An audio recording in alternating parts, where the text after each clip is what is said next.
ito ano to eh, manifestation ito ng wala talaga sa matinong isip. O pagka mga addict, ganito talaga, hindi natin sinasabing addict siya. Hindi, sabi naman ng kapatid Hindi, niya. kapatid niya may sabi. Pero dito makikita mo talaga yung manifestation sa kanya, yung klase ng pag-iisip niya. Minsan hindi talaga alam ng addict na may mali talaga sa kanya. Oh, at katulad niyan, yung nasa video na yan, di ba? Diyan pa lang, talaga mapapatunayan mo na may diferensya siya sa pag-iisip ayon sa kapatid niya. Kasi biruin mo, sinabi niya dyan, yung about dun sa bridge na yon. Tapos, kinabukasan, nagpapatulong sa media. Labanan daw ang fake news. Siya yung nagpe-fake news. Alam mo, ang dami mo nang ginawang ka-fake newsan.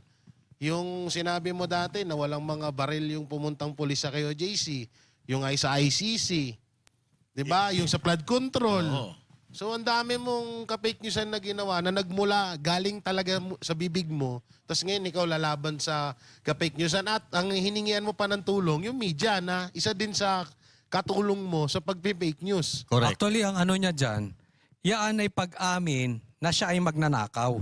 Inamin niya sa media, dapat alam na rin ito ng media, hindi nyo na maitatanggi. Kasi pati isipin mo, tulay, nanakawin mo. Hindi kaya sumasanib kay Marcos Jr. yung tatay niya? Doon nakakausap niya yon. Hindi kaya Ano sumasanib. lang yun? Epekto na siguro. Hindi kaya ng ano yun. sumasanib sa sarili niya, kaya paiba-iba siya ng salita. Hallucination na yun. Oo. Epekto na ng ano nyo, epekto na ng droga, no? sobra-sobrang paggamit yung mga... Oo. alam mo, Ayun yan ha, sa kapatid niya. Grabe yung ano no, yung tadhana sa kanya. Kasi siya nagsabi ng mahiya naman kayo. Oh, pero bago yan, yung sinabi niya muna may 5,500 flood control. Tapos binaha. Tapos mahiya naman kayo.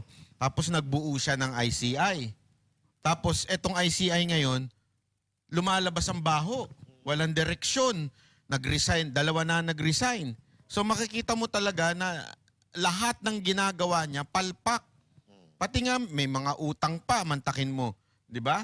Tapos nabubuking ngayon na wala naman palang suportang nanggagaling sa budget. kanya. So kita mo talaga yung yung pattern from the very beginning.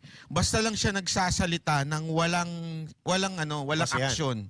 Kaya tuloy ang nangyayari, disaster para sa sa kanya. Bakit Tsaka- walang budget yung ICI? Yung trolls niya meron eh. Yung mga vloggers niya ha? Nawala daw eh.